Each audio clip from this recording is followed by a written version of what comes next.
আমার সাথে শারীরিক সম্পর্কে জড়ানোর সময় মনে ছিল না? এখন যে তোমার বাচ্চার মা হতে চলেছি ঠিক তখনই তুমি তোমার আসল রূপ দেখিয়ে দিলে। নিজের আগত বাচ্চাটাকে অস্বীকার করতে একবারও বিবেকে বাঁধল না। সে মনি ও আরাবি। Oh really?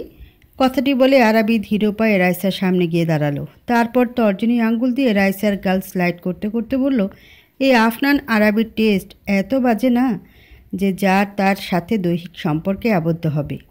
এই আফনান আরাবি তার সব কিছু শুধু তার ভালোবাসার মানুষের জন্য সযত্নে তুলে রেখেছে। তাহলে সেদিন? অট্ট হাসিতে মেতে উঠল আরাবি। সেই হাসি প্রতিধ্বনি হয়ে যেন বারবার ফিরে আসছে। রাইসা একটু ভয় পেয়ে গেল। আরাবির থেকে 2 কদম পেছনও সরে গেল। রাইসার এখন বারবার মনে হচ্ছে সে ভুল করে ফেলেছে। একটু চুন থেকে পান খসলে যে তার মৃত্যু অনিবার্য, তারপরও একটু সাহস সঞ্চয় করে আরাবির সামনে এসেছিল।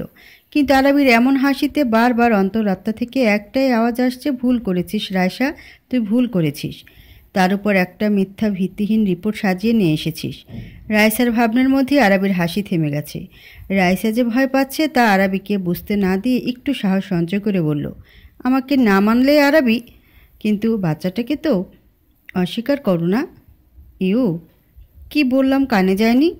যারা এক কথায় আফনান আরাবির বেড পার্টনার হতে রাজি হয় সেই সব মেয়েরা মূলত সস্তা আর থার্ড ক্লাস হয়ে থাকে। আর এসব মেয়েদের প্রতি আফনান আরাবির কোনো ফিলিংস কাজ করে না। করে না বলেও সারা রাত আমার সাথে পার করে দিলে এখন বলছে ফিলিংস কাজ করে না? তাহলে রিপোর্ট কি মিথ্যা বলছে? রাইসার রিপোর্টটা আরাবির সামনে তুলে ধরে বলল। আরাবি রিপোর্টটা হাতে নিল, ভালো করে একবার চোখ বুলিয়ে টান দিয়ে ছিঁড়ে ফেলে বলল, টাকা দিয়ে এইরকম 100টা জাল রিপোর্ট তৈরি করা যায়। রাইসা তা শুনে ভীত সন্ত্রস্ত হয়ে পড়ল। তারপর একটু সাহস নিয়ে পেটের উপর হাত রেখে বলল, একটা রিপোর্ট ছিঁড়লে কি সত্যিটা মিথ্যা হয়ে যাবে, নাকি বাচ্চাটা পেট থেকে উধাও হয়ে যাবে? আরাবি আর কিছু বলল না।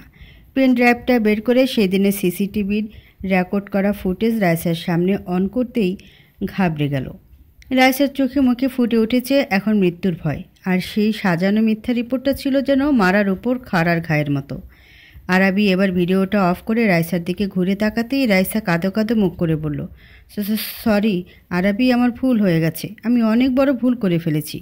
আরাবি বাঁকা হেসে তার রিভলভার বের করে আঙ্গুলের সাহায্যে ঘোরাতে থাকে আর বলে, এই আফনান আরাবির ভার্জিনিটির দিকে যখন আঙ্গুল তুলেছ তখন তোমাকে তো মরতেই হবে। আরাবি! 3টা গুলি শব্দ হলো আর রাইসা লুটিয়ে পড়ল ফ্লোরে। আরাবি তার রিভলভার কোমরে গুজে রুম থেকে বের হয়ে গেল আর যেতে যেতে গার্ডকে বলে গেল, ফিরে এসে এই মেয়ে বা রক্ত কোনো কিছুই যেন আর না দেখি। পুরো রুম যেন আমি এসে ক্লিন পাই। ওকে বস। শহর থেকে একটু দূরে হাইওয়ের পাশে পড়ে আছে অর্ধ উলঙ্গ একটি মেয়ের শরীর। মেয়েটির সারা দেহে জখম ও রক্তের ছোপ ছোপ দাগ।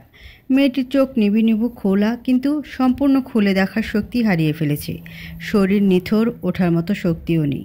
ঠিক তখনই দূর থেকে দ্রুত পায়ে ছুটে এলো ইয়ানা। বেস্ট ফ্রেন্ড কম বোন বেশি, তার এমন মুমূর্ষ অবস্থা দেখে সেখানেই সে কিছুক্ষণ স্থির হয়ে দাঁড়িয়ে থাকলো। মৃতকার উপস্থিতি টের পেতেই টিপ টিপ করে হালকা চোখ খুলে সামনে থাকা মানুষটাকে দেখার জন্য চেষ্টা করলো। উপস্থিত মানুষটাকে চিনতে পেরে কম্পিত গলা ছোট করে বলল, ইয়ানা। ইয়ানা ঝট করে মাটিতে বসে পড়ে। প্রাণপ্রিয় বান্ধবীর মাথাটা কোলে তুলে নেয়। চোখ দিয়ে অনর্গল পানি গড়িয়ে পড়ছে। কম্পিত হস্তে মৃত্যুর সারা দেহে জখমের উপর হাত বুলিয়ে শরীর থেকে নিজের ওড়নাটা খুলে মৃত্যুর শরীর কোনো মতে ঢেকে দিয়ে বলল, কে করেছে তোর এমন সর্বনাশ? তুই শুধু একবার নাম বল আমাকে। মৃত্যু আগের মতোই গলায় জোর দিয়ে বলার চেষ্টা করলো, আরা আরা। সম্পূর্ণ কথা শেষ করার আগেই মৃত্যু জ্ঞান হারালো। ইয়ানা মিতুকে কথা বলতে না দেখে ওর গালে হালকা করে চাপড় দিতে দিতে বলল, মিতু, এই মিতু, কথা বল, তোর সাথে কে করেছে এমন?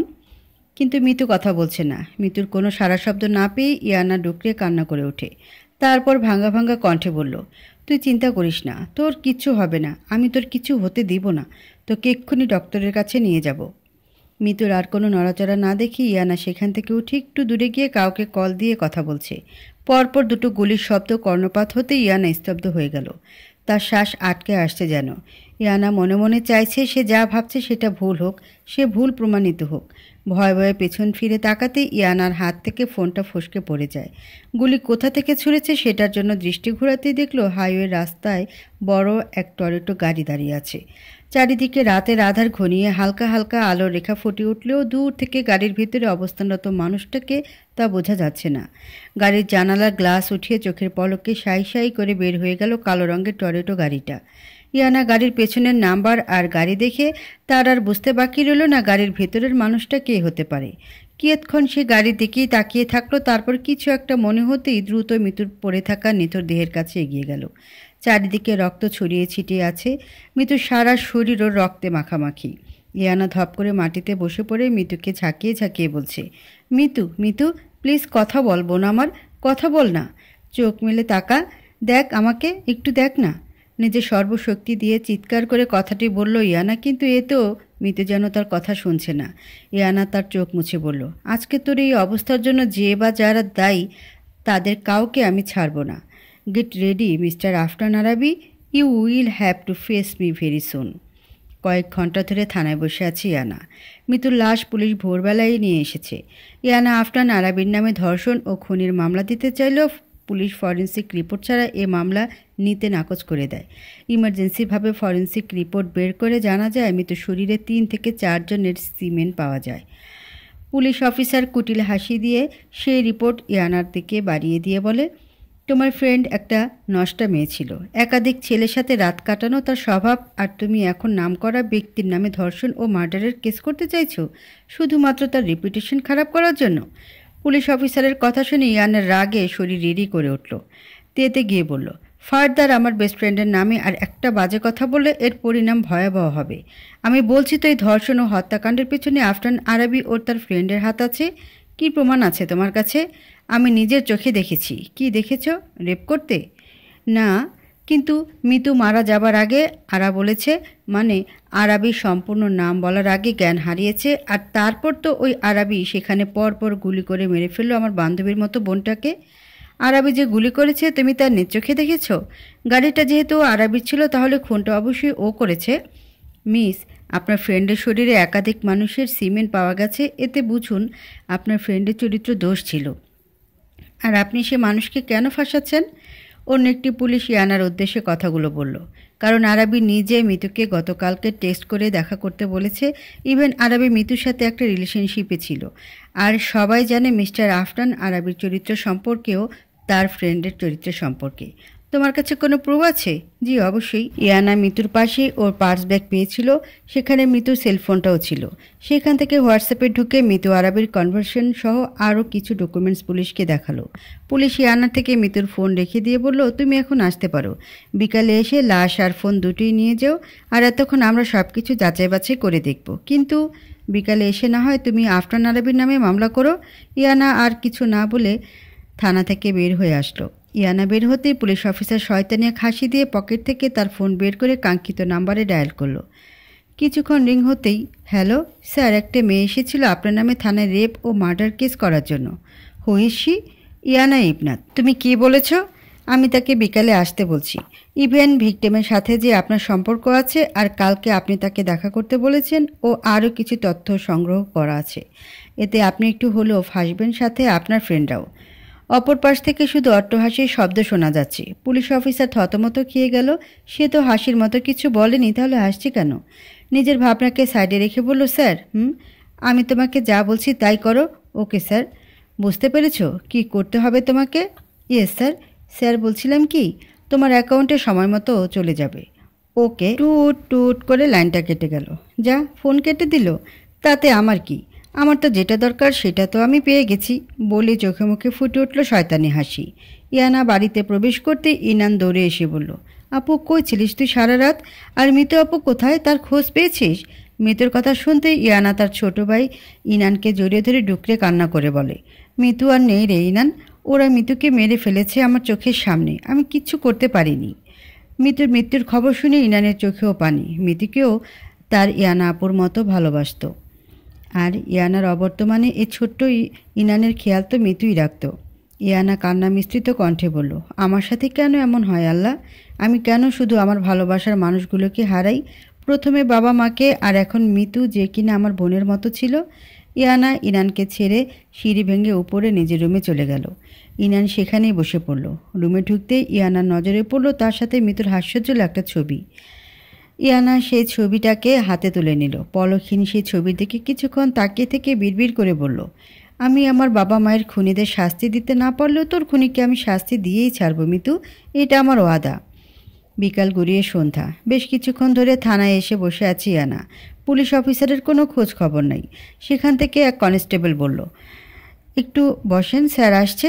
প্রায় 1 ঘন্টা হতে চলল কিন্তু এখনও খোঁজ নেই। ইয়ানা বসা থেকে উঠে পায়চারি করছে। পুলিশ অফিসার বাইরে থেকে এসে চেয়ারে বসতে বসতে ইয়ানাকে দেখে বলল, বসুন। আপনার নাম আর কি সম্পর্কে জিডি করবেন? পুলিশের এহেন কথা ইয়ানা বেশ অবাক হলো। অবাকতার রেশ নিয়েই বলল, মানে আপনি কি থানায় ঘুরতে এসেছেন? ঘুরতে কেন আসবো? আমি মর্গে গেছিলাম কিন্তু তারা আমাকে মৃত্যুর কোনো লাশ দেয়নি। ইভেন আপনার আরেকটা অফিসার মৃত্যুর রেপ ও মার্ডার নিয়ে কোনো কেস নিতে রাজি হচ্ছে না। কিসের রেপ মার্ডার? আর কে মৃত্যু? এমন কোনো কেস তো আমাদের থানায় আসেনি 3-4 দিনে। পুলিশ অফিসারের কথা শুনে ইয়ানা বিস্মিত হলো। কি হচ্ছে তার সাথে? সব কিছু যেন মাথার উপর দিয়ে যাচ্ছে। নিজেকে বৃথা স্বাভাবিক করার চেষ্টা করে ইয়ানা বলল, দেখুন, ফাজলামোর একটা লিমিট থাকে। আমার ফ্রেন্ডের লাশ এনে দিন, আর মিস্টার আফরান আরাবি ও তার ফ্রেন্ডরা যে আমার ফ্রেন্ডকে রেপ ও মার্ডার করেছে তার জন্য তাদের এক্ষুনি গ্রেপ্তার করুন। এই, কে কোথায় আছো? কখন থেকে এই মহিলা উল্টা সিধা যা মুখে আসছে তাই বলে যাচ্ছে। মাথা নিশ্চয়ই কোনো সমস্যা আছে। কিসের রেপ, কিসের মার্ডার, আর একজন সম্মানীয় মানুষের নামে মিথ্যা অপবাদ দিচ্ছেন? আর একটা উল্টাপাল্টা কথা বললে মিথ্যা অপবাদ ও মানহানির নামে আপনাকে লকআপে ঢোকাবো। ইয়ানা থানায় উপস্থিত সব পুলিশের দিকে তাকাতে লক্ষ্য করলো সবার মুখে এক অদ্ভুত হাসি লেগে আছে। পুলিশ অফিসার ও তার দিকে তাকিয়ে শয়তানি হাসি হাসছে। যা বুঝার সব বুঝা শেষ তার। ইয়ানা আর কিছু না বলে আলগোছে থানা থেকে বের হয়ে আসলো। ফুটপাতের রাস্তা ধরে এলোমেলো পায়ে হাঁটছে ইয়ানা। সামনে কালো এক টরেটো গাড়ি থামতেই সম্বিত ফিরে পেল যেন। গাড়ির দরজা খুলে বড় বড় কদম ফেলে ইয়ানা সামনে গিয়ে দাঁড়ালো লম্বা চড়া সুদর্শন এক পুরুষ। ইয়ানা কিছু বলার আগে আরাবি বলল, হে সুইট হার্ট, থানায় গেছিলে বুঝি আমার নামে মামলা করতে? কিন্তু তারা তোমাকে পাগল বলল, তাই তো? কেউ তোমার কথা বিশ্বাস করলো না, তাই না? ইয়ানা রাগে আরাবিকে চর মারতে যাবে, ঠিক তখনই আরাবি ইয়ানার হাত ধরে ফেলে। ইয়ানা আরাবির হাত থেকে নিজের হাত ছুটানোর জন্য মুষ্টামুষ্টি করতে লাগলো। আরোহী বিমোহিত কণ্ঠে শুধালো, হে সুইট হার্ট, তোমার এই কোমল হাত শুধু মাত্র আমাকে আদর করার জন্য। আর হ্যাঁ, আজকে যে ভুল করেছো সে ভুলটা আর কখনো করতে যাবে না। তাহলে এই আফনান আরাবি কি জিনিস তা তোমাকে হারে হারে বুঝিয়ে দিবে। Got it. আরাবি তার কথা বলে ইয়ানার হাতে তার ঠোঁট ছুঁয়ে দিল। ইয়ানার রাগে ঘৃণায় কান্না পাবার উপক্রম। তাও নিজেকে শান্ত রেখে বলল, আমার ফ্রেন্ডের লাশটা তো অন্তত আমাকে ফেরত দাও। সেটা তার নির্দিষ্ট জায়গায় পৌঁছে গেছে। মানে তার যেখানে থাকার কথা সেখানে শান্তিতে ঘুমাচ্ছে, তাকে আর কেউ ডিস্টার্ব করবে না।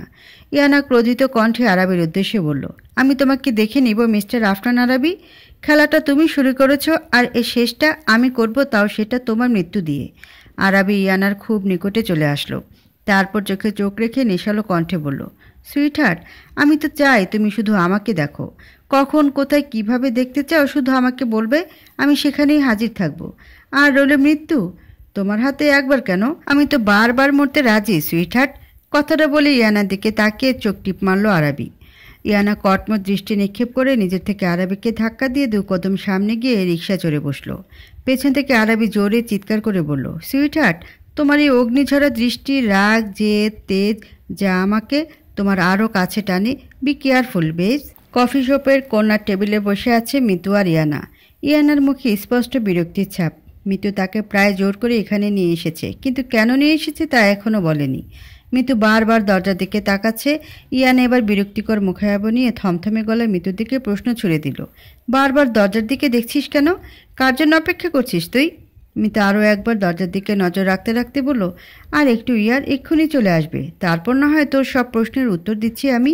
মিতুর কথা শুনে ইয়ানা ফোঁস করে এক শ্বাস নিল। তারপর সে ব্যস্ত হয়ে গেল তার ফোনে। বেশ কিছুক্ষণ সময় অতিবাহিত হওয়ার পর দরজা ঠেলে কফি শপের ভিতরে প্রবেশ করল আরাবি। তার উপস্থিতিতে সব কিছু যেন নিস্তব্ধতায় ছেয়ে গেল। উঁচা লম্বা চড়া কাঁধ, সুঠাম দেহের অধিকারী সুদর্শন এক পুরুষ। শরীরে সাদা শার্ট জড়ানো আর তার সাথে নিখুঁতভাবে ফিট করা কালো ব্লেজার, হাতে ব্র্যান্ডেড ওয়াচ, মুখে খোঁচা খোঁচা হালকা চাপা দাড়ির আবরণ, আর চুলগুলো হালকা জেল দিয়ে স্পাইক করা। সেই সাথে মুখে লেগে আছে নজরকাড়া হাসি, যা সহজে যে কোনো রমণীর হৃদ হরণ করতে সক্ষম।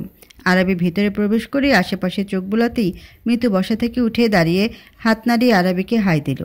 ইয়ানা হঠাৎ করে মিতুকে উঠে দাঁড়াতে দেখতেই সামনের দিকে দৃষ্টি নিক্ষেপ করতেই আরাবিকে দেখে কিছুটা বিস্মিত হলো। তার থেকে বেশি অবাক হয়েছে মিতুকে আরাবির সাথে দেখে। ইয়ানা নজর সরিয়ে ফোনের দিকে তাকিয়ে ভাবছে, এই আরাবির সাথে মিতু সম্পর্ক কি, বা এনি চান্স সে যেটা ভাবছে সেটা না তো। ইয়ানার ভাবনার মধ্যে আরাবি তাদের টেবিলের সামনে চলে এসেছে। আরাবির সামনে চেয়ার টেনে বসতেই মিতু বলে উঠল, ইয়ানা, এই হলো আরাবি, আফনান আরাবি। কম বেশি সবাই চেনে, তুই হয়তো চিনিস, কিন্তু আজকে তুই আরাবিকে আরও অন্য এক পরিচয় চিনবি। মিতুর কথায় ইয়ানা এবার মাথা তুলে আরাবির দিকে এক নজর তাকিয়ে সাথে সাথে দৃষ্টি নামিয়ে নেয়। আরাবি মৃদু হাসল। তার চোখ এখনও স্থির ইয়ানাতে। বক্ষস্থলে কেমন যেন ধুকপুক শুরু হয়েছে। আপনি বুকের বাঁ পাশে হাত চলে যায় আরাবির। ইয়ানা আরও একবার চোখ তুলে তাকাতেই তার রাগ হতে শুরু করলো। মনে মনে তো বলেই বসল, শালা, মেয়ে দেখলেই এইভাবে তাকিয়ে থাকতে মন চায়। এমনভাবে তাকিয়ে আছে মনে হচ্ছে এই প্রথম কোনো মেয়ে দেখছে, এর আগে দেখেনি। দেখেছি, কিন্তু তোমার মতো কাউকে না। আরাবির কথা ইয়ানা স্তম্ভিত হয়ে আরাবির দিকে তাকাতেই সেই নজরকাড়া চিরচেনা হাসি ছুড়ে দিল ইয়ানার দিকে। মিতু আবার বলতে শুরু করলো, আরাবি, এই হচ্ছে আমার বেস্ট ফ্রেন্ড কম বোন বেশি ইয়ানা, যার কথা আমি তোমাকে সবসময় বলি। So beautiful. হোয়াট? আরে তুমি। মিতু এবার একটু লজ্জায় পেল, কিন্তু ইয়ানার কাছে আরাবির ব্যাপার স্যাপার ভালো লাগছে না। ওদের কথার মধ্যে ওয়েটার এসে খাবারের অর্ডার নিয়ে গিয়ে চলে গেল। এক্সকিউজ মি মিস্টার, আমি একটু আসছি। মিতু ওয়াশরুমের দিকে যেতেই আরাবি ইয়ানার উদ্দেশ্যে বলল, এটাই তো ভাবছো? তোমার মনে মনে বলা কথা আমি কি করে শুনলাম? আসলে আমি কারো মুখ দেখলেই মনের কথা বলে দিতে পারি। আর যদি হয় আমাকে নিয়ে ভাবনা, তাহলে তো কোনো কথাই নেই। সরে যাও। মানে মানে মিতুর জীবন থেকে সরে যাও। মানে মিতুর জীবন থেকে সরে যাও। মিতু খুব সহজ সরল মনের একটা মেয়ে। তোমার মতো ছেলেদের মনে কি চলে এসব প্যাঁচ ধরার বা ওর মাথায় কখনো আসবে না। আর হ্যাঁ, যদি ওর কোনো ক্ষতি করার চেষ্টা করেছো তো তাহলে। ইয়ানাকে সম্পূর্ণ কথা শেষ করতে না দিয়ে আরাবি প্রত্যুত্তরে ইয়ানার মুখের কাছে মুখ নিয়ে বলল, তাহলে কি করবে সুইট হার্ট? মিতুর জীবন থেকে না হয় সরে যাব। এমনিতেও এই আফনান আরাবির এক জিনিস বেশি দিন ভালো লাগে না, আর মিতুর এই সহজ সরল মনের জন্য ওর সাথে কথা বলা। কিন্তু কিন্তু কিন্তু তোমার জীবনে তুমি না চাইতেও ভুল করে আমার এন্ট্রি হয়ে গেছে। এখন তুমি কি করবে সুইট হার্ট? ইয়ানা কটমট দৃষ্টি নিক্ষেপ করে বলল, হোয়াট? আরাবি কিছু বলতে যাবে তার আগে মিতুর উপস্থিতিতে ইয়ানা ও আরাবি স্বাভাবিক হয়ে গেল। ঝংকার প্রতিধ্বনি তুলে ইয়ানার সেলফোনটা বাজতেই 10 দিন আগের অতীতের ভাবনা থেকে বের হয়ে আসলো ইয়ানা। স্ক্রিন নামটা দেখতেই চটজলদি কল রিসিভ করতে ওপাশ থেকে ভেসে আসলো, ম্যাম, কাজ হয়ে গেছে। গুড। শোনো, কোনো খাবার দিবে না এবং পানিও না, আর আমি যত তাড়াতাড়ি সম্ভব আসবো। Okay ma'am. রাজীব, রাজীব। আরাবির কণ্ঠস্বর কর্ণকুহরে পৌঁছাতেই রাজীবের ভয় অন্তরাত্মা যায় যায় ভাব। ভীত সন্ত্রস্ত জড়সড় হয়ে নিচে নেমে আসলো রাজীব। রাজীবকে দেখতে আরাবি তেড়ে গিয়ে রাজীবের শার্টের কলার ধরে। What did you do? Rajib স্থির ও চুপ। Answer me damn it. Rajib এখনও আগের ন্যায় দাঁড়িয়ে আছে। তা দেখে আরাবি রাগ কন্ট্রোল করতে না পেরে সুজের ভেতর থেকে লুকায়িত রিভলভার বের করে রাজীবের মাথায় ধরতেই রাজীব হু হু করে কান্না করে উঠল। তারপর কম্পিত কণ্ঠে শুধালো, বেশি খাওয়া হয়ে গেছিল। যখন বুঝতে পেরেছি কত বড় ভুল করেছি, তখন সব কিছু হাতের বাইরে চলে গেছিল। তাই আমার জন্য তোমার উপর কোনো মিথ্যা অপবাদ আসুক সেটা চাইনি বলেই মিতুকে মেরে দিয়েছি। আমার ভুল হয়ে গেছে ভাই। কথাটা বলেই আরাবির পা ধরে ধপ করে বসে পড়ে রাজীব। হু ওয়াজ ইনভলভড? ফাহাদ, নিলয়, শাকিল, তানিম। রাগে তর্জনী আঙ্গুল দিয়ে কপাল ঘষছে আরাবি। তাই দেখে রাজীব আকৃতি ভরা কণ্ঠে শুধালো, এবারের মতো ক্ষমা করে দাও, আর কখন এমন ভুল হবে না। তোকে কি বলেছিলাম আমি? মিতু আসলে মিতুকে বুঝিয়ে বলে দিবি যে আরাবি যা করেছে তা শুধুই টাইম পাস ছিল। কারণ আমার মুখ থেকে শুনলে মিতু নিজেকে সামলে নিতে পারতো না। তৎক্ষণাৎ কিছু একটা করার চেষ্টা করতো, তাই তোদের পাঠিয়েছিলাম। আমি ভাবতেও পারছি না আমার ভাই হয়ে, আমার ফ্রেন্ড হয়ে একটা মেয়েকেছি। তোদের কৃতকর্মের জন্য এখন নিজের প্রতি ঘৃণা লাগছে। কথাটা বলে গট গট করে সিঁড়ি বেয়ে নিজের কক্ষে চলে গেল আরাবি। ঘড়ির কাঁটা হয়তো রাতে 10টায় স্থির। চারপাশ নীরব, শুনশান রাস্তা। শুধু সময়ের ধীরলয়ের শব্দের জন্য শূন্যতা ভাঙছে। ইয়ানা আনুমানিক রাত 8টার দিকে বাসা থেকে বের হয় কোনো জরুরি কাজে, কিন্তু ফেরার পথে এই মাঝ রাস্তায় তার গাড়ি বিকল হয়ে যায়। ছিমছাম রাস্তায়, চারপাশে ভালোই অন্ধকার। মাঝে মাঝে সাই সাই শব্দ তুলে দু একটা গাড়ি দ্রুত বেগে চলে যাচ্ছে। ইয়ানা গাড়ি থেকে নেমে কি করা যায় ভাবছিল। তখন পেছন থেকে একটা গাড়ি এসে থামতেই হেডলাইটের আলো এসে ইয়ানার চোখে মুখে পড়তে ইয়ানা চোখ মুখ কুঁচকে সামনের দিকে চোখ তুলে তাকায়। গাড়ির দরজা ঠেলে বের হয়ে আসলো ছিপছিপে গড়নের উঁচা লম্বা এক মানব। চেহারায় লুকিয়ে আছে এক ধরনের মাধুর্যতা। অনায়াসে যে কেউ সেই মাধুর্যতায় মুগ্ধ হতে সক্ষম। ধীর গতিতে সামনে থাকা মানবটি ইয়ানার দিকে এগিয়ে আসছে। ইয়ানা ভ্রুকুচকে তাকিয়ে আছে। ইয়ানার একবারে খুব নিকটে এসে কিছুটা দূরত্ব বজায় রেখে বলল, আমি ভুল না হলে আপনার গাড়ি নষ্ট হয়ে গেছে, তাই তো? ইয়ানা মাথা ঝাঁকিয়ে হ্যাঁ বুঝালো। মানবটি আশেপাশে ভালো করে একবার চোখ বুলিয়ে বলল, কিছু মনে না করলে আমি আপনাকে সাহায্য করতে পারি। বাই দ্য ওয়ে, আমি আমার পরিচয়টা দিচ্ছি। আমি তুর্জয় শেখ। মাসখানেক হয়েছে দেশে ফিরেছি। আগে কানাডায় ছিলাম আর এখন বাবার বিজনেস দেখছি। ইয়ানা আপাদমস্তক তুর্জয়কে ভালো করে পরখ করে নিল। দেখে তো খারাপ মনে হচ্ছে না। তুর্জয় ইয়ানাকে ভাবতে দেখে বলল, এত ভেবে কি করবেন মিস? এই শুনশান রাস্তায় একা মেয়ে কতক্ষণ দাঁড়িয়ে থাকবেন? অঘটনের কথা তো বলাই যায় না। তাই বলছি কি, আর না ভেবে আমার সাথে গাড়িতে উঠে বসুন। তাদের কথার মাঝেই দ্রুতগতির এক বাইক ছুটে গেল। সাথে বয়ে গেল এক দমকা হাওয়া। ইয়ানা কিছু বলতে যাবে, তার আগে বাইক ঘুরে আবার তাদের সামনে এসে থামে। ইয়ানা আর তুর্জয়ের দৃষ্টি এখন বাইকে অবস্থানরত ছেলেটার দিকে। গাড়ির হেডলাইটের আলো ও রাতে ম্লান আলোয় স্পষ্ট দৃশ্যমান বাইক রাইডার। রাইডারের পরনে ছিল কালো রঙের একটি স্টাইলিশ জ্যাকেট। তার সাথে রয়েছে কাঁধ ও কনুইয়ের বুলেট প্রুফ প্যাড। হাতে কালো রঙের গ্লাভস, যা সুন্দরভাবে বাইকের হ্যান্ডেলের উপর স্থির। মাথায় কালো রঙের হেলমেট, যার ভিসর ঢেকে রেখেছিল তার চোখের তীক্ষ্ণ চাহনির অভিব্যক্তি। ইয়ানা আর তুর্জয় বেশ কৌতূহল নিয়ে তাকিয়ে আছে। বেশভূষায় বোঝাই যাচ্ছে দক্ষ কোনো রাইডার। তাদের ভাবনার মধ্যেই বাইক থেকে নেমে হেলমেট খুলতে ইয়ানার মুখ থেকে আপনা আপনি বের হয়ে আসে, ইউ। তুর্জয় একবার ইয়ানা তো আর একবার সামনে অবস্থান করা আরাবির দিকে দৃষ্টিপাত করছে। আরাবি তুর্জয়কে একবার ভালো করে দেখে নিল, তারপর ইয়ানার দিকে ছুড়ে দিল প্রশ্নের বাণী, হেই সুইটহার্ট, শুনশান রাস্তায় এ ছেলের সাথে দাঁড়িয়ে থেকে কি করছো? সে কৈফিয়ত কি তোমাকে দিতে হবে? আর এইসব অসভ্যের মতো সুইটহার্ট বলা বন্ধ করো। তোমাকে তো আমার এমনি সহ্য হয় না। আর তোমার মুখ থেকে যখন এসব শুনি তখন তো মনে বলে এক্ষুনি তোমাকে খুন করে ফেলি। সুইটহার্ট, তোমার এই চোখের মায়ায় আমি প্রথম দিনই খুন হয়ে গেছি। আর তুমি যখন রাগী বা তীক্ষ্ণ দৃষ্টি আমার দিকে নিক্ষেপ করো, আমি আফরান আরাবি যেন বারবার সেই দৃষ্টিতে খুন হয়ে যাই। আর রইল আমাকে খুন করার কথা। আরাবি আরও একটু ইয়ানার দিকে ঘেঁষে দাঁড়ায়, তারপরে বলে, এই তো আমি তোমার খুব কাছে, করে দাও খুন। তোমার হাতে আমি না হয় করিব মৃত্যুকে বরণ। তুর্জয় বার কয়েক চোখের পলক ফেলল, হয়তো তার রাগ কন্ট্রোল করার চেষ্টা করছে। আবার হয়তো এই সময় এমন কিছু দেখবে যা তা ভাবনার বাইরে ছিল না। গলা খাকারি দিয়ে তুর্জয় বলল, আপনারা হয়তো একে অপরের পরিচিত। মিস, আমি তাহলে আসি। তুর্জয় পিছনে ঘুরে হাঁটা ধরতেই, তুর্জয়, আমাকে একটু আমার বাসার সামনে নামিয়ে দিবেন? ইয়ানার কথাটা কর্ণধার হতেই তুর্জয়ের হাঁটার গতি থেমে যায়। ইয়ানার দিকে ঘুরে বলে, হোয়াই নট? দুজনে কথোপকথনে আরাবি রাগ কন্ট্রোল করার চেষ্টা করে ইয়ানাকে বলল, সুইটহার্ট, তোমার জন্য তো আমি আছি। অযথা কেন এই বেচারাকে কষ্ট দিচ্ছ? আমি তোমাকে তোমার বাসার সামনে ছেড়ে আসবো, তাও যত্ন সহকারে। ইয়ানা আরাবির দিকে তাকিয়ে তাচ্ছিলের হাসি হেসে বলল, তোমার মতো রেপিস্টের সাথে আমি যাব? যে কিনা আমার ফ্রেন্ডকে রেপ করে খুন করে তারপর নিজের দাপটে পুলিশদের থেকে লাশ এনে দাফন করে দেয়, তার সাথে আমি যাব? এইখানে বসে মরে যাব, তাও তোমার সাথে কোথাও যাব না। কথাগুলো বলে ইয়ানা তুর্জয়ের সাথে তুর্জয়ের গাড়িতে গিয়ে উঠে বসে। তুর্জয় আরাবির দিকে তাকিয়ে ওষ্ঠ বাঁকিয়ে একটা বাঁকা হাসি দেয়। আরাবি বাইকে উঠে বসে হেলমেট পরতে পরতে বলল, তুর্জয় আর যেই হোস না কেন, আমার জিনিসের দিকে হাত বাড়ানো মানে এই আরাবির সাথে শত্রুতা করা। লাস্ট ওয়ার্ন করলাম, এটাই ফার্স্ট এবং এটাই যেন লাস্ট হয়। তারপর যদি ওর আশেপাশে দেখি তো। সম্পূর্ণ কথা শেষ না করে হাই স্পিডে বাইক ছুটে চলে গেল ওর আরাবি। আর অন্যদিকে গাড়ির স্টিয়ারিংয়ে জোর করে হাত দিয়ে বাড়ি মারল তুর্জয়। বার কয়েক ঘন ঘন শ্বাস ফেল, তারপর লুকিং গ্লাসটা ইয়ানার দিকে ঘুরিয়ে মনে মনে বলল, তোমার জন্য, শুধুমাত্র তোমার জন্য সুদূর কানাডা হতে দেশে ফিরেছি। আর এই আরাবি আমাকে শাসিয়ে যায় যেন তোমার আশেপাশে না দেখি। কত কষ্ট করে তোমার গাড়ি বিকল করেছি শুধু একটু কাছাকাছি আসবে বলে। আর এই আরাবির জন্য একটু হলেই প্ল্যান চোপাট হতো। বাট এত রাতে সেই পুরানো বাংলোর সামনে কি করছিল ইয়ানা? কালকে এসে একবার খুঁটিয়ে দেখতে হচ্ছে তো ব্যাপারটা।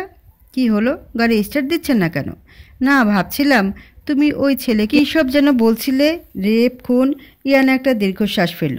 উফ, সরি, এই যে আপনাকে ভুল করে তুমি সম্বোধন করে ফেললাম। সমস্যা নাই, বলতে পারেন। তা তো হবে না মিস, আমি একা তুমি বলবো আর আপনি আপনি করে বলবেন? ব্যাপারটা বেমানান, আপনাকেও তুমি করে বলতে হবে। যা, তোমার নামটাই তো জানা হলো না। ইয়ানা ইবনাত। Nice name. তা বললে না তো ওই আরাবি নামের ছেলেটা কি করেছে? ইয়ানা আরও একবার দীর্ঘশ্বাস ফেলল, তারপর সমস্ত ঘটনা খুলে বলল। তোর যে সমস্ত কিছু শুনে বলল, তুমি চিন্তা করো না, আমি তোমাকে সাহায্য করব। ইয়ানা মলিন হেসে বলল, ধন্যবাদ। ইয়ানা বাড়ির সামনে আসতেই ইয়ানা গাড়ি থেকে যখন নামতে যাবে তখন তুর্য আমতা আমতা করে বলল, কিছু মনে না করলে আমি তোমার নাম্বারটা পেতে পারি? ইয়ানা কিয়ৎক্ষণ কিছু একটা ভেবে নাম্বারটা দিয়ে বাড়ির ভিতর প্রবেশ করতেই তুর্য গাড়ি ঘুরিয়ে নেয়। হ্যালো, শোনো, কাজ হয়ে যাবে। ফোনের লাইন কাটতেই অট্ট হাসিতে মেতে উঠল, আর তার প্রতিধ্বনি হলো পুরো রুম জুড়ে। I am back after Arabi. তোমার সাথে লুকোচুরি খেলতে ভালোই লাগবে। পুরনো অন্ধকার গোডাউনের ভেতর একটা ভাঙা কাঠের চেয়ারে হাত পা বাঁধা অবস্থায় নিস্তেজ হয়ে পড়ে আছে তানিম। গোডাউনের চারপাশে ধুলোর স্তর জমে আছে, আর বাতাসে ভেসে আসছে স্যাঁতসেঁতে গন্ধ। তানিমের গালে, হাতে পায়ে জায়গায় জায়গায় আঘাতের চিহ্ন, গালে ছোপ ছোপের রক্তের দাগ, চোখে মুখে ফুটে উঠেছে একরাশ হতাশা আর আতঙ্ক। একদিন পার হয়ে গেছে, পেটে একটা দানা তো দূরে থাক, এক ফোঁটা পানি পর্যন্ত পড়েনি। কম্পিত গলায় শুধালো, কেউ কে আছেন? একটু পানি হবে? পরপর একই উক্তি বার দেখ আড়ালো, কিন্তু না, কোনো সারা শব্দ আসছে না। কিছুক্ষণ পর গোডাউনের ভাঙা দরজা খট করে খোলার শব্দ হলো একটা। দরজা খুলতে এক চিলতে আলো এসে তানিমের চোখে মুখে পড়তে চোখ বন্ধ করে ফেলে তানিম। ন্যানো সেকেন্ড পর চোখ খুলতেই দেখলো ভাঙা দরজা ঠেলে ভেতরে এক মেয়ে প্রবেশ করছে। কিছু কদম সামনে আসতেই তানিম আরও ভালো করে চোখ মেলে দেখার চেষ্টা করলো। মেয়েটির পরনে কালো চামড়ার ট্রেন্স কোট, যা হাঁটু পর্যন্ত নেমে গেছে। ভেতরে স্লিম ফিট কালো শার্ট, যা কোমরের কাছে ঢিলে ঢালা বেল্ট দিয়ে বাঁধা। পায়ে হাই হিলের কালো বুট, আর সে বুটের এক একটি পদচিহ্নে মেঝেতে ধাতব ধ্বনি প্রতিধ্বনিত হচ্ছে। মেয়েটির পদচরণ যেন নিস্তব্ধতাকে চির এক শীতল সতর্কবার্তা ছড়িয়ে দিচ্ছে। কোমরের দুই পাশে গোজা আছে রিভলভার, চুলগুলো এলোমেলোভাবে পেছনে ছাড়া। মেয়েটি সামনের দিকে পা বাড়াতে বাড়াতে এলোমেলো খোলা চুলগুলোকে খোপা করার বৃথা চেষ্টা চালালো।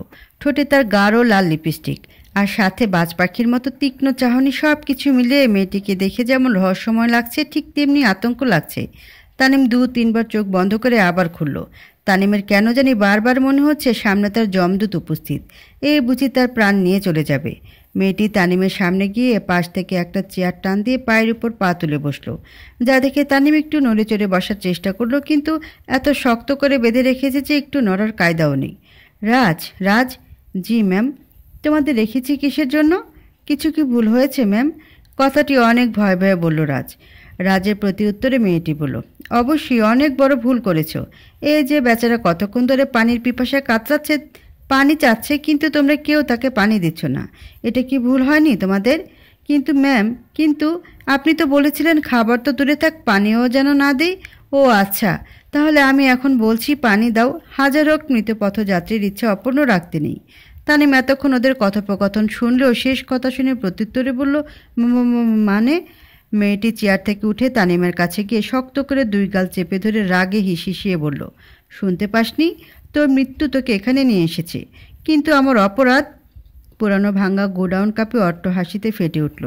সেই হাসিতে তানিমের শরীর যেন শিউরে উঠল, শরীরের প্রতিটি লোমগুলো যেন কাটার মতো হয়ে উঠল। তানিম অপলক দেখল কি সুন্দর মেয়ের, কি বিভৎস ভয়ঙ্কর হাসি। সাথে সাথে চোখ নামিয়ে নিল। রাজ পানির গ্লাস নিয়ে আসতে মেয়েটি রাজের হাত থেকে পানির গ্লাস নিয়ে তানিমের মুখে ধরে। বেশিরভাগ পানি ফেলে দিছে। তানিম করুণ চোখে তাকালো, কিন্তু এতেও হয়তো পাশের মেয়েটির মন গড়ল না। আরও তানিমের এমন চাহরিন প্রত্যুত্তরে বলল, ঠিক এইভাবেই আমার মৃত্যু তোদের দিকে দৃষ্টিপাত করেছিল। দয়া হয়েছিল কি তোদের? হয়নি, তাই না? তাহলে আমার কাছে কেন দয়া চাস? মৃত্যুর নাম শুনতেই ঘাবড়ে গেল তানিম। মেয়েটি তানিমের চারপাশ ঘুরতে ঘুরতে বলল, I can give you one chance, but তোর সাথে কে কে জড়িত, তুই যদি তাদের নাম বলিস তাহলে তোকে আমি ছেড়ে দিব, না হলে। কোমর থেকে রিভলভারটা তানিমের মাথায় ঠেকিয়ে কথাটি বলল। তানিম ভয়ে শুকনো এক ঢোক গিলে বলছি। রিভলভারটা পুনরায় আগের জায়গায় রেখে চেয়ারে বসতে বসতে বলল, গুড বয়। তানিম সেদিনের সমস্ত ঘটনা খুলে বলল। মুষ্টিবদ্ধ করে নিজের রাগ কন্ট্রোল করার বৃথা চেষ্টা চালাচ্ছে মেয়েটি। তানিমের সম্পূর্ণ কথা বলা শেষ হতেই হাই হিলের বুট জুতা থেকে ধারালো এক ছুরি টান দিয়ে বের করলো। চোখের পলকে তানিমের গলায় সে ধারালো ছুরি চালায় দিতেই ফিনকি দিয়ে মেয়েটির চোখ মুখেও বিভিন্ন জায়গায় রক্ত ছিটে গিয়ে পড়েছে। কাজটা এত দ্রুত হয়েছে যে তানিম কেন উপস্থিত গার্ডদের বুঝতেও সময় লেগে গেছে। তানিম একবার সামনে থাকা মেয়ে ও তার গলা বেয়ে রক্ত গড়িয়ে পড়া দেখছে। মেয়েটির মুখে ছিটে আসা রক্তগুলো মুছতে মুছতে তানিমের কানের কাছে গিয়ে বলল, মৃত্যুর আগে আমার পরিচয় না জেনে গেলে মৃত্যুর পর তোর একটা আফসোস থেকে যাবে। আর এই ইয়ানা কখনো তার শিকারদের আফসোস রাখে না। ইয়ানা ইবনাত। আমি অন্ধকার জগতের এক অবিচ্ছেদ্য অংশ। আর এই জগতে, এই রাজ্যে আমি শাসক, আমি বিচারক, আমি ন্যায়দাতা। ইয়ানা একটু থামলো। তানিমের চোখ বন্ধ হয়ে আসছে, তাও জোরপূর্বক খুলে রাখার বৃথা চেষ্টা চালাচ্ছে। হয়তো সেও সম্পূর্ণ কথা শুনে তারপর শেষ নিঃশ্বাস ত্যাগ করতে চায়। তা দেখে ইয়ানা মৃদু হাসলো, তারপর বলল, তো আফনান আরবি যদি ডার্ক মাফিয়ার কিং হয়ে থাকে তাহলে এই Iyana Ibnat secret mafia queen. আরবি যতটা না ভয়ঙ্কর তার থেকে খাতারনাক এই ইয়ানা ইবনাত, যার আরেক নাম ব্ল্যাক মাফিয়া। ম্যাম, এ তো মরে গেছে, কি করবো এখন? তানিম যে শেষ নিঃশ্বাস ত্যাগ করেছে তা ইয়ানা খেয়াল করেনি। রাজের কথা কর্ণধার হতেই তানিমের দিকে দেখল, তারপর রাজের উদ্দেশ্যে বলল, রাতের অন্ধকারে ফেলে আসো ওদের ক্লাবের সামনে। আর হ্যাঁ, খুব সাবধানে। Okay ma'am. মিস্টার আফনান আরবি খান, আমাদের সংঘর্ষ এক মহাপ্রলয়ের জন্ম দেবে, যেখানে আপনার আর আমার প্রতিটি পদক্ষেপ হবে ভাঙ্গন আর শূন্যতার সূচনা। আপনি যদি হন বরফ প্লাবী, তাহলে আমি হব লালা বিভীষিকা। আমাদের মুখোমুখি বয়ে আনবে প্রলয়ের ধ্বংসলীলা। পুরো ঢাকা শহর চিরুনি তল্লাশি করা হয়েছে, তবুও তানিমকে খুঁজে পাওয়া যায়নি। শেষ আপডেট ছিল শুধু এতটুকু, ঝড়ের গতিতে কোনো এক গাড়ির ভেতর তানিমকে তুলে নেওয়া হয়েছে। কে বা কারা ও কেন নিয়েছে তার এখনো কোনো সুরাহা মিলেনি। আফনান তার নির্দিষ্ট আসনে বসে নেত্রপল্লব বন্ধ করে গভীর চিন্তায় মগ্ন। কার এত বড় সাহস আফনান আরবির সাথে শত্রুতা করার চেষ্টা করছে? দম আছে বলতে হয়। আফনানের ভাবনার মধ্যেই সোহেল এসে উপস্থিত হলো। কার উপস্থিতি টের পেতেই আরবি তার নেত্রপল্লব খুলে শুধালো, কোনো আপডেট পেয়েছো কি? না বস। আফনান রাগান্বিত হয়ে বসা থেকে উঠে দাঁড়ালো, তারপর সবার উদ্দেশ্যে হুঁশিয়ারি দিয়ে বলল, কালকে সকালের মধ্যে যদি আমার ভাইয়ের কোনো খবর না পাচ্ছি, then I will shoot everyone. Sohel শুকনো এক ঢোক গিলে চলে গেল। আরবির কোনো কিছুতে রাগ কন্ট্রোল হচ্ছে না। হুট করে মাথায় জেঁকে বসেছে ইয়ানা। এই মুহূর্তে যদি এই মেয়ের সাক্ষাৎ সে না পায় তাহলে তার রাগ কন্ট্রোল করা বা নিজেকে কন্ট্রোল করা মুশকিল হয়ে যাবে। তাই আরবি আর কোনো কিছু না ভেবে সোজা গাড়ি নিয়ে বের হয়ে গেল। ইয়ানার বাসার সামনে আসতেই খেয়াল করলো তুর্যের গাড়ি দাঁড়ানো। আরবি গাড়ির উইন্ডো নামিয়ে সেদিকে বাজ পাখির ন্যায় তীক্ষ্ণ চোখে দৃষ্টিপাত করে আছে। মিনিট পাঁচেকের মধ্যে তুর্য ও ইয়ানা বাড়ির ভেতর থেকে বের হয়ে আসে। তুর্য গাড়ি স্টার্ট করে চলে যেতেই আরবি ইয়ানার সামনে গিয়ে দাঁড়ায়। হুট করে আরবিকে নিজের সামনে দেখে ইয়ানা একটু চমকে উঠল। তারপরেও নিজেকে সামলে নিয়ে বলল, সমস্যা কি তোমার? এখন দেখি আমার বাড়ির আশেপাশেও ঘোরাঘুরি করছো। সুইটহার্ট, তোমার এই মায়াবী মুখশ্রীর আদলটা না দেখলে না বুকের মধ্যে কেমন যেন তোলপাড় শুরু হয়ে যায়। আমার পিছু নেওয়া ছেড়ে দাও, না হলে জানে মেরে দেব। এভাবে বলো না সুইটহার্ট। তোমার এই ঝাঁঝালো কণ্ঠে এত সুন্দর করে বললে শুধু জান কেন, স্বইচ্ছায় হার্ট, কিডনি, লিভার, ফুসফুস সব তোমাকে দিয়ে দিব। তোমার যা যা দেওয়ার ইচ্ছা তা সব দাও। তারপরেও না তুমি বাঁচতে পারবে, আর এই আমাকে আমার জায়গা থেকে এক চুলও সরাতে পারবে না। সরো না তাহলে। কথাটি বলতে বলতে আরবি ইয়ানার দিকে পা বাড়াচ্ছে, আর ইয়ানা পেছাতে পিছাতে বাড়ির সদর গেটের সাথে আটকে গেল। আরবি এক হাত গেটের উপর রাখতে ইয়ানা বলল, ভুলেও আমার কাছে আসার চেষ্টা করবে না, তাহলে জ্বালিয়ে পুড়িয়ে ভস্ম করে দিব। সুইটহার্ট, কি বললে তুমি এটা? আমি তোমার কাছে যাব আর তুমি আমাকে জ্বালিয়ে দেবে? আরবি কথা বলতে বলতে ইয়ানার আরও একটু কাছে গেল, তারপর বলল, এত কাছে নাকি আরও কাছে? বলো না সুইটহার্ট। ইয়ানা আরবিকে ধাক্কাতে ধাক্কাতে বলল, দূরে সরো, দূরে থাকো আমার থেকে, না হলে আমি তোমার। ইয়ানার মুখের কথা ছিনিয়ে নিয়ে আরবি বলল, জান নিয়ে নিবে? নিয়ে নাও, আমি ভয় পাই না কিছুতে। তুমি চাইলে হাসতে হাসতে আমি আমার জান দিয়ে দিব sweetheart. Are you mad? Of course I am mad, শুধু তোমার জন্য। একজন রেপিস্ট, একজন খুনি তুমি। তোমার আপাত মস্তক জুড়েই খারাপের ছড়াছড়ি। আমি খুনি হতে পারি, খারাপ হতে পারি, কিন্তু রেপিস্ট না। অজ্ঞানে তো দূরে থাক, সজ্ঞানও আমি কখনো কোনো মেয়েকে স্পর্শ করিনি। কথাগুলো বলতে বলতে আরবি তর্জনী আঙ্গুল দিয়ে ইয়ানার গাল স্লাইড করতে করতে বলল, ইউ নো বেবি, আমি এখনও ভার্জিন। তোমার বিশ্বাস না হলে টেস্ট করে দেখতে পারো। কথাটি বলে ইয়ানার দিকে চোখ টিপ মেরে কিছুটা দূরে সরে আসলো। ইয়ানা রাগে কটমট দৃষ্টি নিক্ষেপ করে বলল, অসভ্য। আর কি যেন বলছিলে? খারাপ? You mean devil? ও হো, তুমি এমনভাবে বলছো যেন তুমি কখনো খারাপ কাজ করোনি সুইটহার্ট। হ্যাঁ, আমি খারাপকে আঁকড়ে ধরে চলি, কিন্তু তোমার মতো নিজের খারাপ সত্ত্বাকে লুকাই না। তোমার সাথে কথা বলাটাই হচ্ছে বোকামি। তোমার মতো অসভ্য লোকদের আমি শুধু ঘৃণা করি, ঘৃণা। শুনতে পেয়েছো? কান খুলে শুনে রাখো, ঘৃণা করি। সুইটহার্ট, আজকে যে মুখে বলছো ঘৃণা করি, সে মুখে একদিন বলবে ভালোবাসি। ইয়ানা আর কিছু না বলে বাড়ির ভিতর প্রবেশ করে, আর আরাবিও ইয়ানার যাওয়ার দিকে বেশ কিছুক্ষণ তাকিয়ে থেকে চলে আসে। ভোরের আলো সবেমাত্র ধরণীতে আছড়ে পড়ছে। আরাবি উদাম শরীরে উপর হয়ে ঘুমিয়ে আছে, পিঠ অবধি সাদা চাদরে ঢাকা। তার মুখে গভীর ও শান্তির ঘুমের প্রশান্তি ফুটে উঠেছে। কিন্তু এই নিস্তব্ধতায় আরাবির শান্তির ঘুম যেন কারো সহ্য হলো না। হঠাৎ করে কর্কশ শব্দে ফোন বেজে উঠল, ভেঙে দিল আরাবির শান্তির ঘুম। আরাবি ঘুম ঘুম চোখে হাতড়ে বেড সাইডের টেবিল থেকে ফোন তুলে কানে ধরতে এক ঝটকায় শোয়া থেকে উঠে বসলো। পলকের ভেতর যেন সব ঘুম আরাবির চোখ থেকে উবে গেল। ঝটপট বিছানা ছেড়ে কাভার থেকে একটা টি শার্ট গায়ে জড়িয়ে নিল, আর কালো জ্যাকেট পরতে পরতে গাড়ির চাবি নিয়ে খুব দ্রুত বের হয়ে গেল। আরবি ক্লাবের সামনে পৌঁছাতে দেখল তার গার্ডরা তানিমের নিথর দেহকে ঘিরে দাঁড়িয়ে আছে। পরিস্থিতি যেন মুহূর্তেই থমকে গেল। আরবি দ্রুত গাড়ি থেকে নেমে তানিমের সামনে গিয়ে দাঁড়ালো। একবার তানিমের দিকে তাকিয়ে তার চোখে ভাই হারানোর শোক, ক্ষোভ আর রাগের আগুন জ্বলে উঠল। গার্ডদের দিকে তাকিয়ে হুঙ্কার ছেড়ে বলল, কে কে আমার ভাইকে এখানে মেরে ফেলে রেখে গেছে? আর তোমরা কোথায় ছিলে? Answer me dammit. আরবির কণ্ঠে ফুটে উঠেছে ভাই হারানোর যন্ত্রণা, আর ক্রোধের মিশ্রণ যেন চারপাশের পরিস্থিতিকে ভারী করে তুলেছে। গার্ডরা মাথা নিচু করে দাঁড়িয়ে আছে, কেউ আরবির সামনে মাথা তুলে দাঁড়িয়ে থাকার সাহস পাচ্ছে না।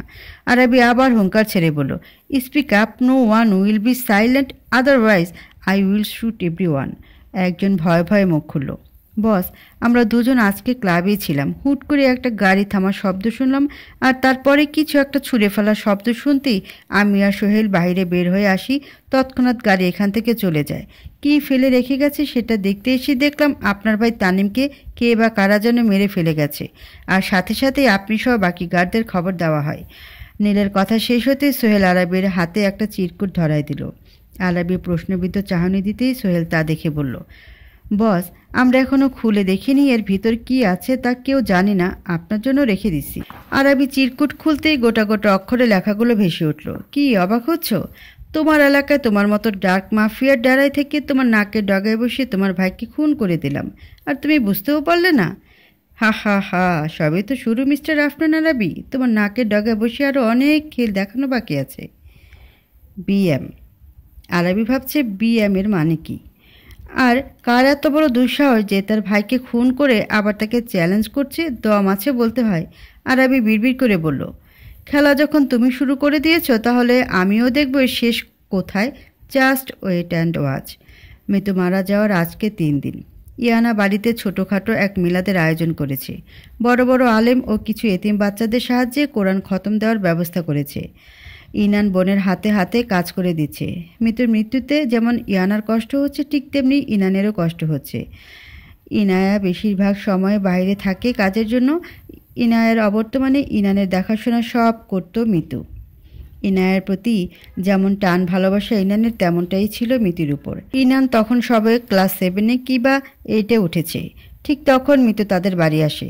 একদিন স্কুল থেকে ফিরে জীর্ণ শীর্ণ অবস্থায় মিতুকে সোফায় বসে থাকতে দেখে ইনান সেদিন ইনায়ার কাছে জানতে চাইলে ইনায়া প্রত্যুত্তরে বলেছিল, এটাও তোমার আরেকটা বোন। এরপর থেকে বাপ মা হারানো ইনানের জগৎ বলতে দুটি মানুষ ছিল, এক তার ইনায়া আপু আর এক তার মিতু আপু। কিন্তু ভাগ্যের কি নির্মম পরিহাস, নরপিশাচ আর হায়নার শিকার হয়ে অকালে মিতুকে বেলি ফুলের মতো ঝরে যেতে হলো। রয়ে গেল শুধু ক্ষণস্থায়ী কিছু স্মৃতি। ইনানের আকাশ পাতাল ভাবনার মধ্যেই ইনার আওয়াজ কানে ভেসে আসলো। ইনান চোখের পানি মুছে বলল, আসছে আপু। ইনান ইনায়ার কাছে আসতেই ইনায়া কিছু খাবারের প্যাকেট ইনানের হাতে ধরিয়ে দিয়ে বলল, রাস্তার পাশে যেসব পথশিশু আছে তাদের হাতে একটা করে ধরিয়ে দিয়ে আসবে। ইনান মাথা ঝাঁকিয়ে ঠিক আছে আপু বলেই বের হয়ে গেল। বাসা আপাতত ফাঁকা, সবাই চলে গেছে। ইনায়া ইনানের হাতে প্যাকেটগুলো ধরিয়ে দিয়ে হাতের কিছু কাজ শেষ করে এবার স্বস্তি নিঃশ্বাস নিল। সোফার উপর গায়ে লিয়ে বসতে মুঠোফোনে ভাইব্রেট শব্দ হতে শুরু করলো। ফোন রিসিভ করেই ইনায়া বলল, ওদিকের খবর কি রাজ? ম্যাম, দাফন হয়ে গেছে কিন্তু অবস্থা ভালো না। আরাবির বাবা চাচা ভেঙে পড়েছে। আর আরাবি, ম্যাম, তার মুখাবয়ব দেখে কিছু ঠাহর করা যাচ্ছে না, কিন্তু এতটুকু বুঝতে পারতেছি ভিতরে ভিতরে ভয়ানক কিছু ছক কষছে। আচ্ছা, তুমি থেকো না, গোপন গুপ্তচর রাখো রাজ।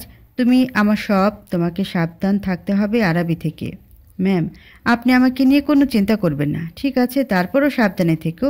এখন আমি রাখছি। কল কাটতেই সোফার উপর ছুঁড়ে ফেলল ফোন। তারপর অট্টহাসিতে ফেটে পড়ল ইনায়া। কিয়ৎক্ষণ হেসে তারপর হাসি থামিয়ে বলল, এবার বুঝবে আরাবি, কাছের মানুষ হারানোর যন্ত্রণা। এবার তুমি হারে হারে টের পাবে। আমি তো একজনকে হারিয়েছি, আর তুমি তোমার ভাই, ব্রাদার, বন্ধু সব সব হারাবে। আর সব শেষে তোমাকে মরতে হবে, কারণ তুমি তাদের উপযুক্ত শাস্তির ব্যবস্থা না করে তাদের দোষ ভুল ঢেকে তাদের সেভ করেছো।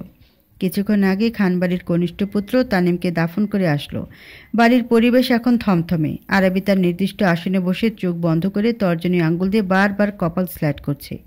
রাজীব তার বাবা মাসুদ খানকে সামলাচ্ছে। পুত্রহারা পিতার শোক বেশি। ফাহাদ, নিলয়, শাকিল মাথা নিচু করে দাঁড়িয়ে আছে। আসাদ খান এতক্ষণ চুপচাপ বসে থাকলো, এবার বসা থেকে উঠে দাঁড়ালেন। তারপর রাজীব সহ বাকিদের উদ্দেশ্যে বলল, গর্ধব, গর্ধবের দল এক একটা। এতজন মিলে একটা মেয়েকে রেপ যখন করেই ফেলেছিস, তখন খুন করে বা জ্যান্ত মাটি চাপা দিতে পারিসনি। তা না করে ফেলে রেখে গেছিস। আর তোদের জন্য আমার সোনা টুকরো ছেলেকে হারাতে হলো। আমি শিওর এটা ওই মেয়ের কারো কাজ, যে প্রতিশোধ নেওয়ার জন্য আমার ছেলেকে খুন করে দিয়েছে। শাকিল মাথা উঁচু করে বলল, আঙ্কেল, আমরা সব খবর নিয়েছি। এতক্ষণে ওই মৃত্যু মেয়েটার আগে পিছে কেউ নাই, একবারে এতিম। বছর কয়েক আগে ইনায়ার সাথে সাক্ষাৎ হয়, আর এরপর থেকেই ওর বাড়িতে থাকতো। ইনায়া ইবনাত। ইনায়া ইনান ইন্ডাস্ট্রির একমাত্র ওনার। কিন্তু শুনেছিলাম থানায় গিয়েছিল আরাবির নামে জিডি করতে। ওই মেয়ের ধারণা আরাবি মৃতককে রেপ করে খুন করেছে, কিন্তু থানা থেকে পুলিশ আরাবিকে কল দিয়ে সব বলে দেয় এবং কোনো অভিযোগ গ্রহণ করেনি। আরও মেয়েটাকে পাগল উন্মাদ আখ্যায়িত করে থানা থেকে বের করে দেওয়া হয়েছে। এটা তাহলে ওই মেয়ের কাজ। এই মেয়েই আমার বংশের ছেলেকে মেরেছে। আরাবি এতক্ষণ চোখ বন্ধ করে হলরুমে উপস্থিত থাকা সকলের কথা খুব মনোযোগ সহকারে শুনছিল। কিন্তু বাবার মুখে ইনায়া খুন করেছে, ইনায়া এখনই এটা মানতে নারাজ, তাই মুখ খুলে বলল, আহ বাবা, কি বলছে এসব? ওর মতো সাধারণ একটা মেয়ের এত বড় সাহস বা কলিজা কোনোটাই হবে না মাফিয়ার ভাইয়ের দিকে হাত বাড়ানো।